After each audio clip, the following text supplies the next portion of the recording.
from their brand new album Ash, released at midnight. That is Ibeji with a song titled Away, Away. Too much to do. Midnight, and you downloaded it already? I pre-ordered it, so it automatically downloaded to my computer, Mike D. So when you woke up, you had that Ibeji booming? Yes, and I had the alert that said, your album is available. So, which is a beautiful thing, because that means that my computer does what it needs to do without me having to hover over it. It's just there. Oh, you'd be camping out back in the day. You'd be the one waiting in line at Tower Records.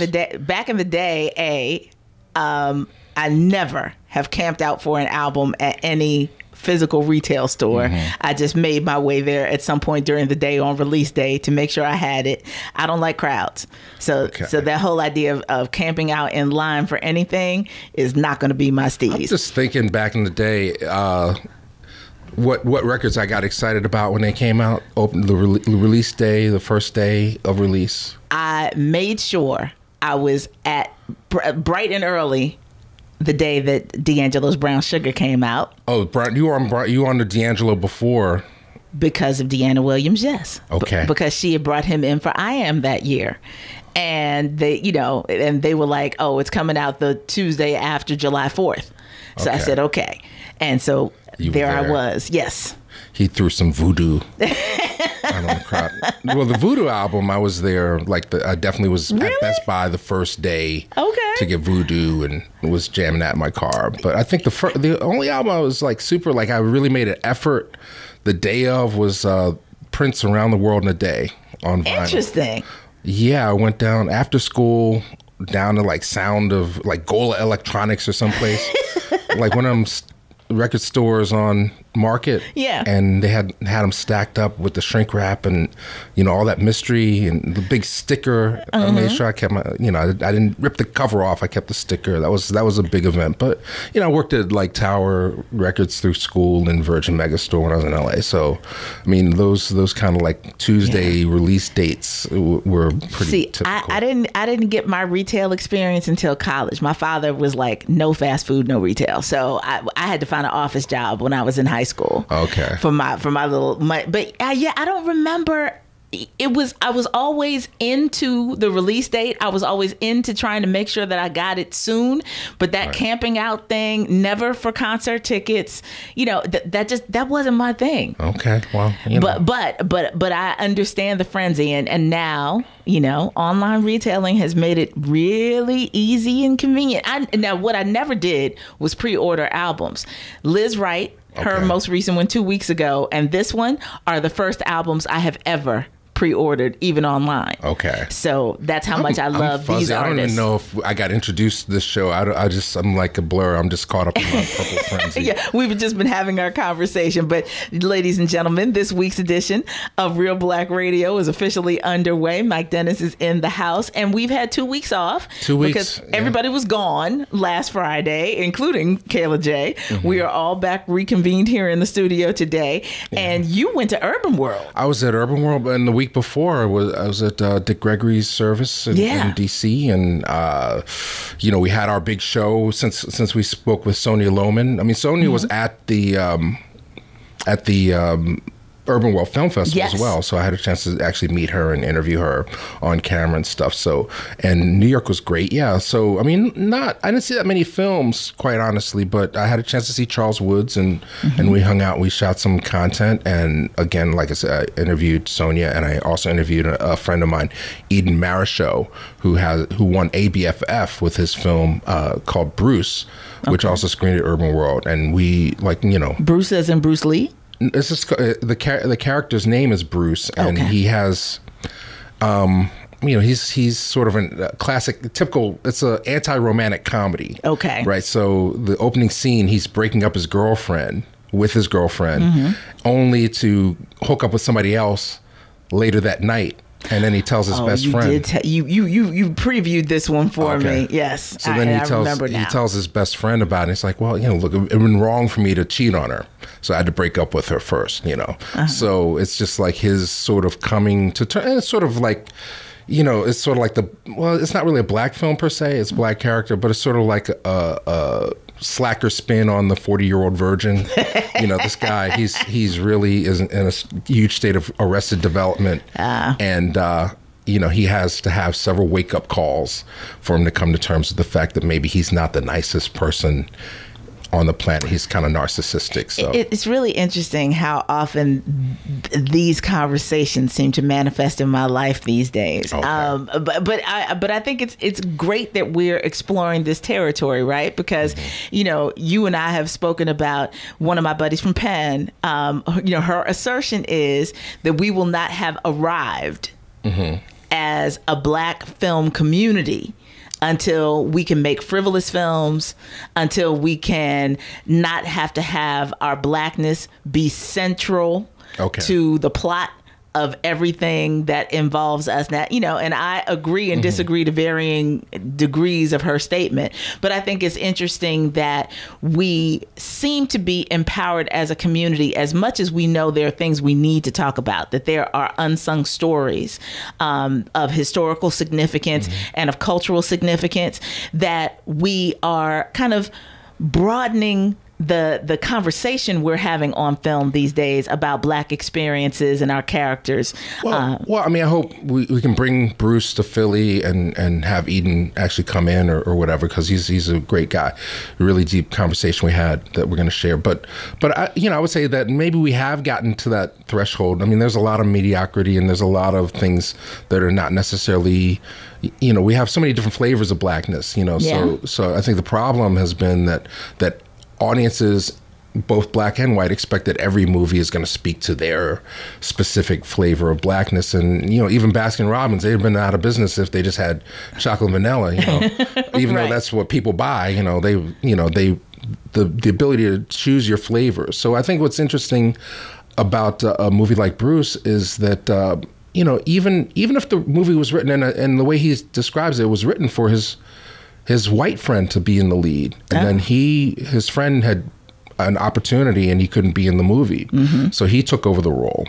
And right away, when you cast a black actor in anything that's written colorblind, it adds another level to it. And I think that's something that audiences should be appreciative of. Now, the problem I have is when you do this colorblind casting and you don't acknowledge the cultural sort of backstory of the actor that's playing it, you know, like, because automatically the audience is reading certain things into it because of race. And if a movie chooses not to address it, like, you know, when Kevin Hart was doing all those Will Packer movies, like About Last Night and all that kind of Wedding Ringer and all that kind of stuff, even Hitch to a certain extent, you know, when they completely ignore the heritage of the central characters that are cast as black, then it's almost feeling like you're neutering or you're eliminating a layer of depth that this story could possibly have. And a lot of, you know, and we're at a stage now where we've seen most every story, you know, and it's no coincidence that the movies that are blowing up this year are basically presenting audiences with things that they haven't seen before. And part of that equation is blackness. You know? So yeah, we are the beneficiaries of a drained out Hollywood system, in the sense that all these stories are brand new because we've never had an opportunity to see them before. So, you know, but Urbanworld was great. I mean, Lisa Cortez had a film there, Double Play, and you know, I didn't see what one, and of course Ava DuVernay was there previewing the second season, mid-season return of Queen Sugar. Yeah, the audience says, "Oh my God!" You know, the people were like oohing and ahhing, and oh no, and I didn't know that was going to happen. And, you know, so I haven't seen I wasn't completely caught up, but apparently there's some. You need to tune in. Well. Yes. Otherwise, Twitter's going to spoil it for you when they bring it back. I was going to say, well, that is an absolute reality, because now here we are in the midst of all of the fall series coming back online, and we're learning more. And, you know, these characters that we love, we're going to get a chance to have on either in our faces in real time or on our DVRs on a week-to-week basis through the holidays, which is a big deal. Yeah, it's a lot. I know we have to break, but yeah, I mean, and the best thing about that night, I mean, it's full circle for Ava, because she's shown virtually every one of her films has had some sort of representation at Urbanworld, and she was ambassador along with David Oyelowo last year. But Julie Dash directed this episode. Yes. She brought her there, and I put the picture. I know you saw that picture of the T-shirt that I must have. The Urbanworld commemorative T-shirt had both their names listed. They posed with it, so that was like a big full circle moment. And Julie Dash, of course, she's the godmother of all of this. Yes. So it was just great to experience. And I never thought they looked alike until I saw them in that picture together. And I was like, they resemble one another. And their families are from, very close areas. I know Ava's Louisiana and Julie Dash's is Gullah Geechee country, but still. Right. It'd be interesting for them to find out if when, as we'll talk about, Ava traces her roots and see if there's some overlap. I know Julie has the documentary she called in about Werner Grosswerner. Yeah. But also she just announced that she's going to do a Rosa Parks movie this, Yes. So all that. It's all good. It was all love this year at Urbanworld and just... Yes, so we got to pay some bills, but we're going to come back and we're going to get more of Mike Dennis's recap of Urbanworld 2017, as well as talking a little bit about Black films that are coming out in the next week or so. There's a lot going on. I mean, I saw and Michael TV Moore shows in particular. And call in if you want to join. This is no guest day, so this is just us fun. rambling about great things that are happening on the large and small screen. 215-634-8065, toll free at 1-866-361-0900. You can also mention either of us on Twitter. Mike is Reelblack, REELBLACK. I'm at Word Radio. I'm sorry, at Word _S Renee. And we'll continue with more of this week's edition of Reelblack Radio in just a minute. Just enough. From the album The Art of Tea, that is Michael Franks with a tune called Night Moves. I have to thank my friend Kim, one of my best friends in high school. Kim, her older cousin Willie, was a huge Michael Franks fan. I had never heard of him. Okay. But anybody whose voice, his singing voice kind of remotely reminds me of Kermit the Frog was going to be very welcomed. But this album in particular, whenever he would pick us up to, kind of take us to our high school little social gatherings and what have you, he would always have this on in the car. And I just thought, he was just a cool dude. And I was like, if he's listening to it, it's got to be cool music. Okay. So you're a little dark. We're using her 7. Time for the upgrade. So we'll be in 3D. Anymore. We'll be in 3D in November. Yes, because they got it'll all be all kind. I might do a virtual reality. Set this bright yellow here in the studio to some kind of fake background. Y'all getting set up. I mean, I wouldn't be surprised. Like 50 years from now, everybody be sitting there suing Apple. Oh, I didn't know y'all would poison me with all this stuff. Y'all digging all this. I don't want nothing. See, there are some people who go running away from new technology, and people like me who are early adopters who fully embrace it. Well, I mean, look, if you're gonna do that to yourself, right? I mean, who knows what the dangers are? Like, get the brand name so you can be in the class action. Like I always thought, well, my mom, thank God she stopped smoking, but I hated the fact that she always smoked the generics because I'm like, Mom, if you get sick, ain't nobody to sue. You can't sue. How do you think about living life in terms of litigation? I don't trust it. I don't trust it. I know there's augmented reality. You're a filmmaker. It's too good to be true, huh? You're a filmmaker. What is the danger of augmented reality shots? No, I'm just talking about what's inside these batteries if they crack open. Do you know how seldom I actually hold the phone up to my head? All right, catch this. She's the one that won't get it. I'm telling you, you'll be walking dead in 50 years off these damn phones. I'm with you, Mike. Everybody gonna be sitting around. We all got it. Like if they really wanted to get us, that's what they do, and get you all hyped up about getting it. And so he's not helping save any lives by saying this out loud on the air where other people can hear it. I'm just ideas. Look, shoot the messenger. I'm just saying, look. Can we pause this so that we can talk to the people who've actually called in to chat with us today? Okay. Yes, we have a couple. We're going to begin with Jeffrey calling in from Germantown. Good morning. Hey, Jeffrey. Hello, it's not Jeffrey, it's Guthrie. Oh, Guthrie. Once hello, again. Hey. Dr. Ramsey. How are you? Well, it's that lefty Chicago tongue, I guess. Thanks for giving the information about the Carlson Whitehead thing. That was great.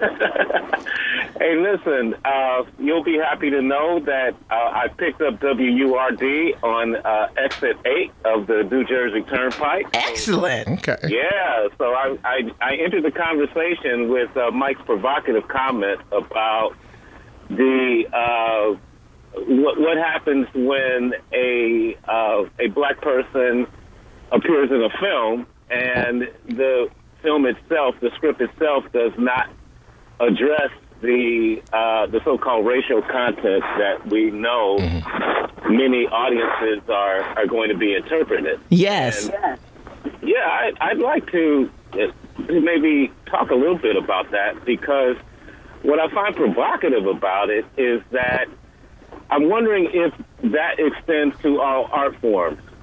I'm a little resistant to embrace this idea that black filmmakers or writers or actors are always being interpreted as collapsing lived experience and artistic invention.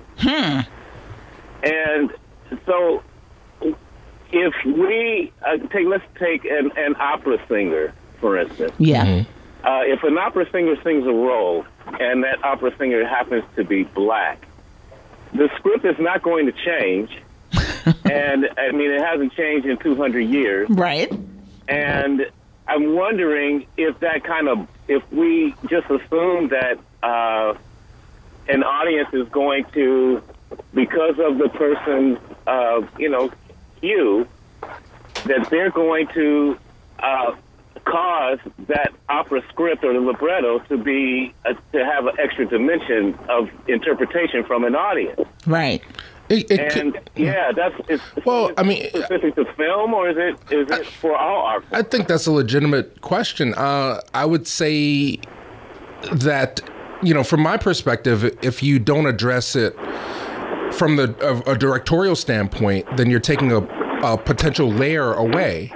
So how many centuries did you have white actors playing Macbeth? Yeah. So or Othello, rather. Excuse me, Othello would be the character. But so I think it adds another layer. But within opera, I think the audience for opera is primarily white folks. So what they read into a particular casting might be a little different than mine. Again, people say we argue like siblings on this show. So what I would say is that there is a certain level of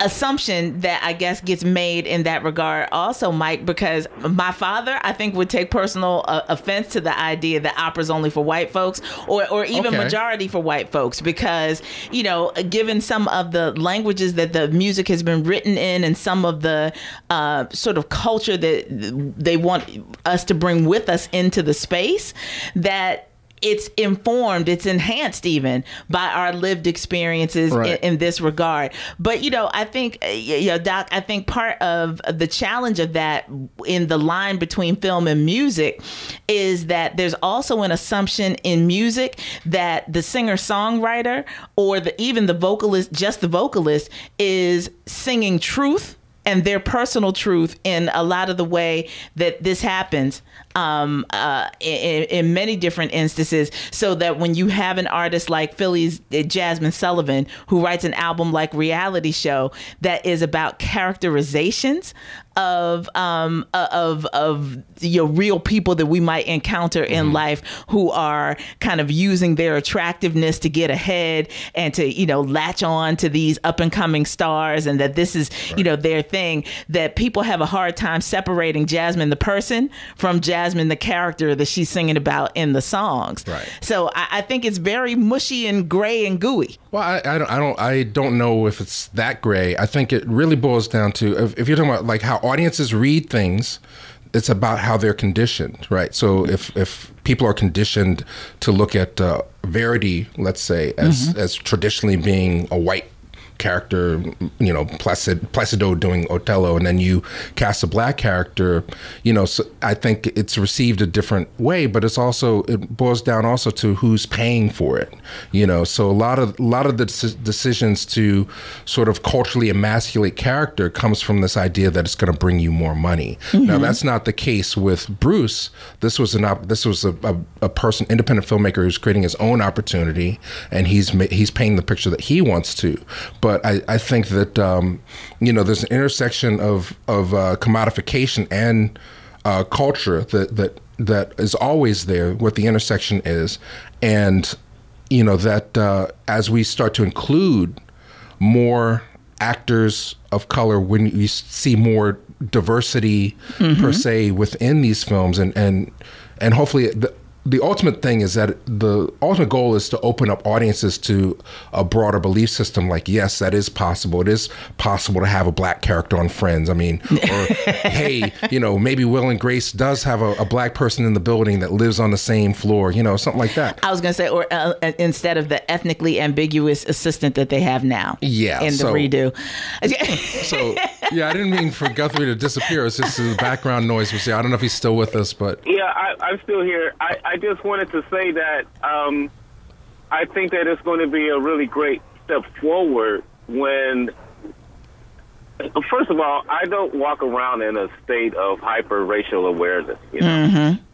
Whereas I'm always, every artistic interaction, or even when I'm playing the piano in front of an audience, am I thinking I'm playing blackness for them? Right. And it would, sometimes I'm playing sadness, or sometimes I'm playing pure joy. Yes. And not that we can transcend our identities, but art is a space where we can certainly practice that, and we can attempt that. And I just chewing on this idea that if I'm a black actor playing a role, and that was written for any man or, you know, woman, that there's going to be a racial insertion in the interpretive act by the audience, because my racial identity is not being addressed in the script. I'm just having trouble. I mean, it's a provocative assertion, but I'm having trouble accepting that as true, or where it needs to be. But you walk down the street, you're Guthrie Ramsey, but you know, to outside people just seeing you who don't know you, your character, there's always going to be some assumptions placed on you, be it because of your skin color, the way you dress, what car you're in, all those things come into play. Yeah, I understand that. Yeah, you're absolutely. So why not use that as an artist? I'm not saying that it's right or wrong. I'm just saying when filmmakers or artists choose, like, say, we're going to be completely colorblind and don't address it, then it becomes a problem for me, because it's a layer of truth that is eliminated from, or potential truth that's eliminated from the story. But I mean, there are great examples in film, like Officer and a Gentleman. Lou Goss's character was written as a white Marine drill instructor, you know, but when he brings everything about Lou Goss to that character, he's Oscar worthy, you know, and but it's not unlike like Jack Webb did that 50 years before, you know.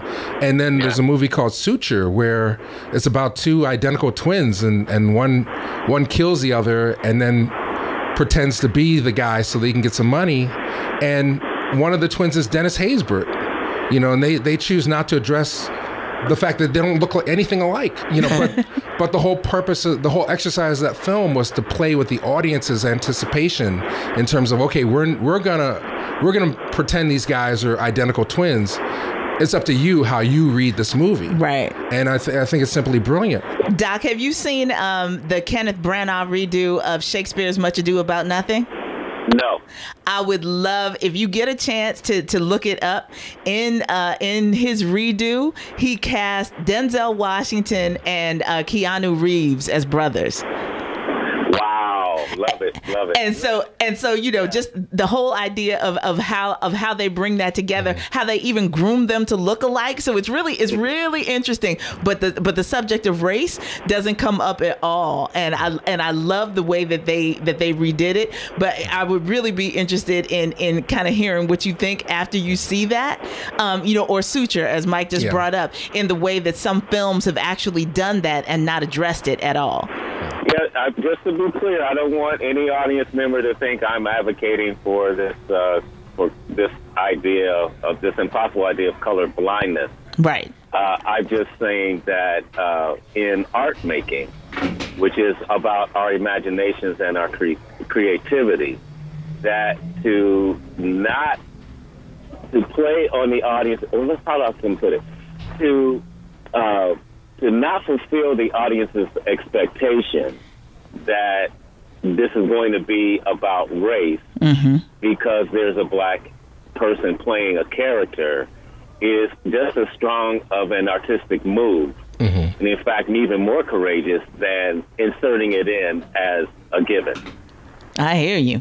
Well, yeah. I think there's a lot to chew on within that, especially, you know, for people who are creating the art, who are writing the scripts, who are shooting it in a particular way where maybe, you know, it makes more of an ambiguous look at, you know, one's melanin or whatever within the context of how these stories are being told. And certainly from a musical standpoint, if you're trying to deliver a universal message, as we say, you know, music is a universal message, and not necessarily layer the racial identity of the people creating the music into the space, it gives us a lot more room to talk, at least. Definitely, yeah, it's very, very legit. I mean, to be continued, I'm sure. I mean, again, the cultural intersection with the commercial intersection. You know, I mean, Guthrie, you're a musician, you're an artist. You don't necessarily operate in a literal plane at all times. So, but I mean, I think a lot of audiences are used to being spoon-fed, and my only issue is just when those choices are made to culturally neuter a character because of, like, it's going to bring a wider audience, because it's a disservice to the people that are watching. You know, on one black people, they're if you know, it's interesting when you bring things to a wider audience. White folks are looking at it and they're like, they read a lot of movies a lot differently than we do. And I appreciate it when, even if it's like The Equalizer with Denzel, very mainstream movie, but Antoine Fuqua takes care to put a Gladys Knight and the Pips reference in there, just so that we can feel a little sense of continuity within who this Denzel character is. Indeed. Well, I hate to step in the middle of this conversation, but we have got to take a commercial break. So, Dr. Ramsey, it's always great to hear from you. Thank you so much for giving us that great question and food for thought. We're going to take a quick break to pay some bills and come back. Jeff from Germantown, hang tight. We'll come to you as soon as we come back to conclude this week's edition of Real Black Radio. We got work that make it a labor of love.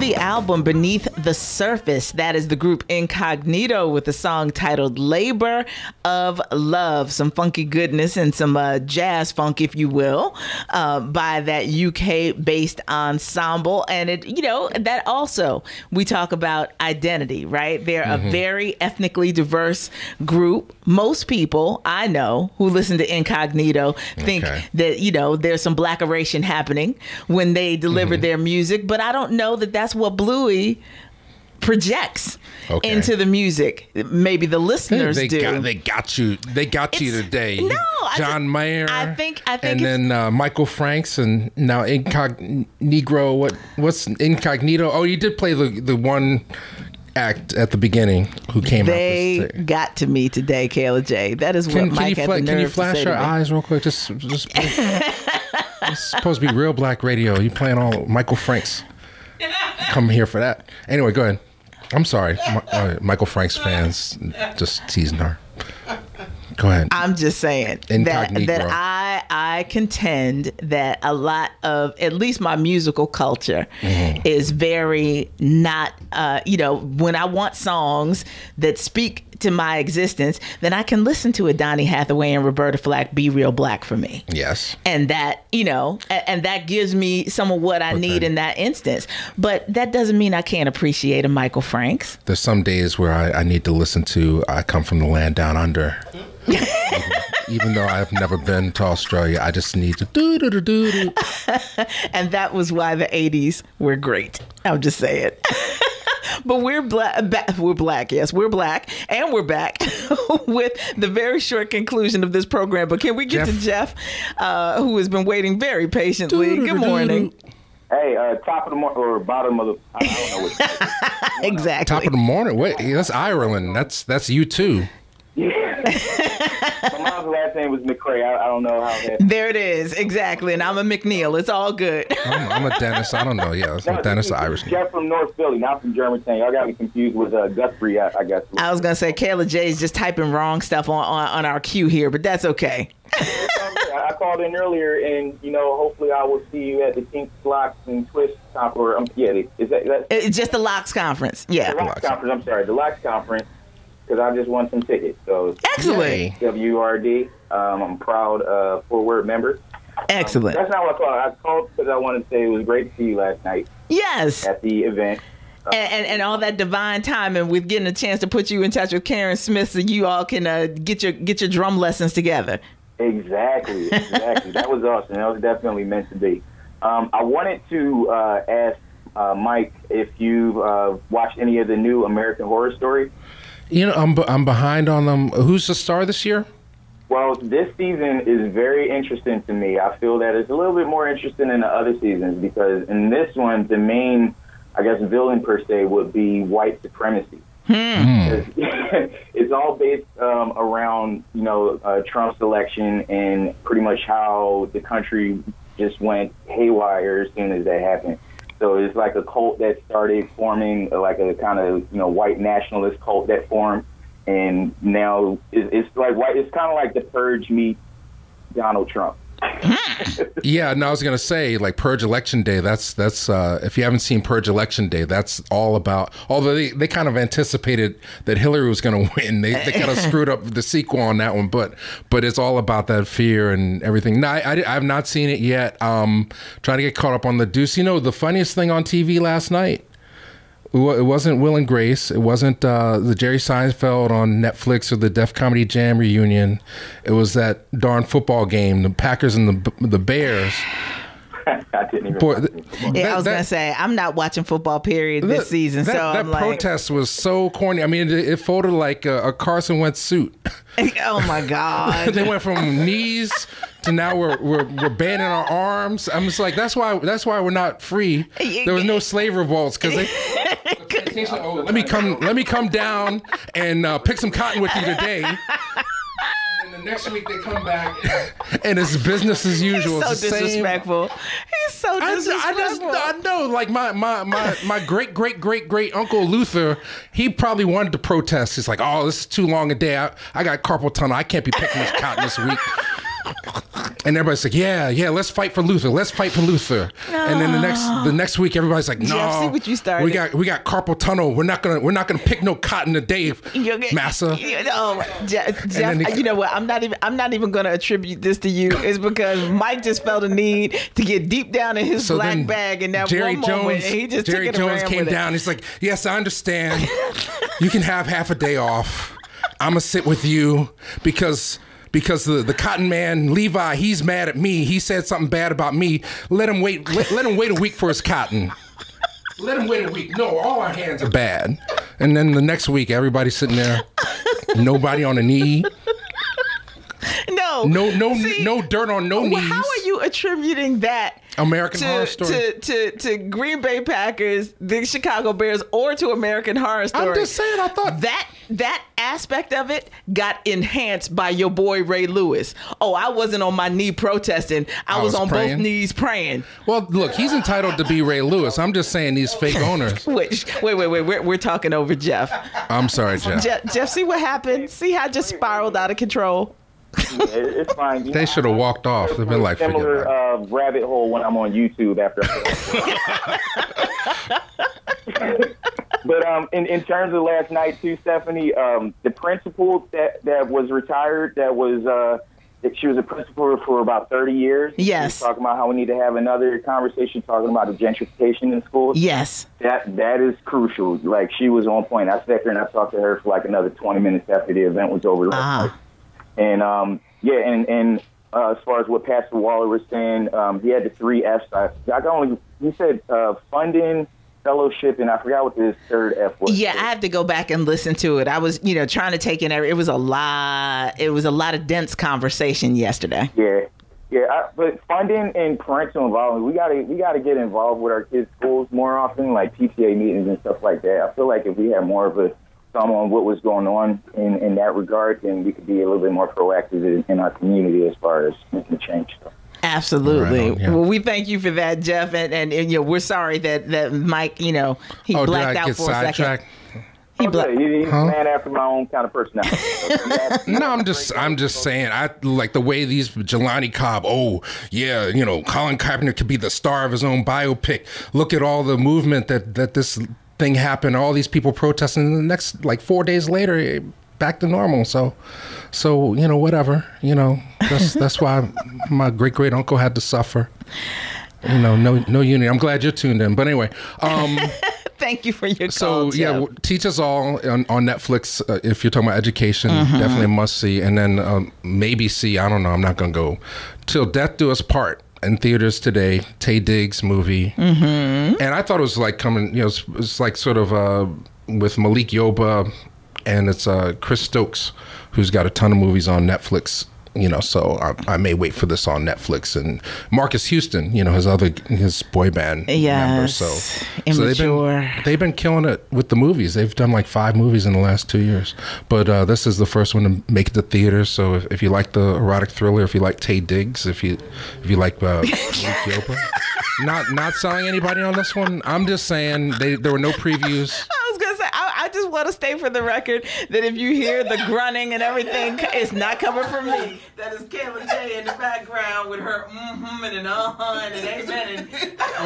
You are a Taye Diggs fan? Is that? I am a fine black man. Indeed. Fine chocolate. You said like 3 fine black men in sentence. Just saying. Okay, so, and then the last thing, like I know there's a D challenge out there. You don't have to subscribe to every challenge.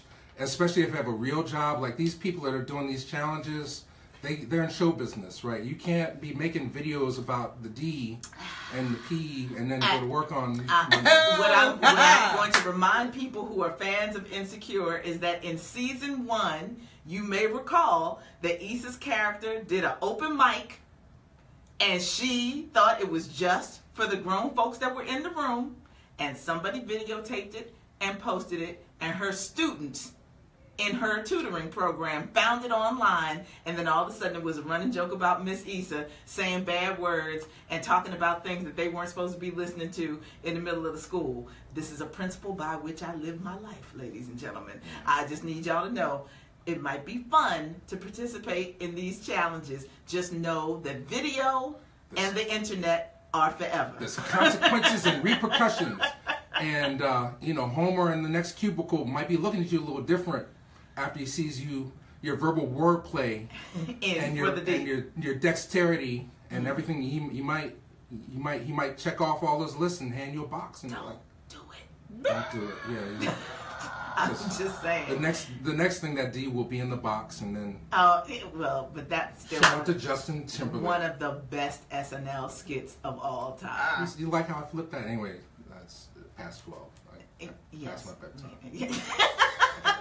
Gotta go make some more movies for Opera Company. But. Yes, go and fulfill some more of your paid duties, and we will do this again next week. Thank you. Yeah, and shout out to Opera Company. Awesome job with We Shall Not Be Moved. It was awesome. Thank you to those of you who checked us out on our ever-evolving Facebook Live. We have realized that there's probably a software upgrade situation going on with our usual through the board sound. And so we're going to try and rectify that over the course of the next week so that we can get back to our official sound and video the way to which you have become accustomed. We're going to take a quick break, pay some bills. When we come back, I share with you my conversation with piano, music, composition legend Herbie Hancock in our noon hour here on this TGIF edition of The Mojo.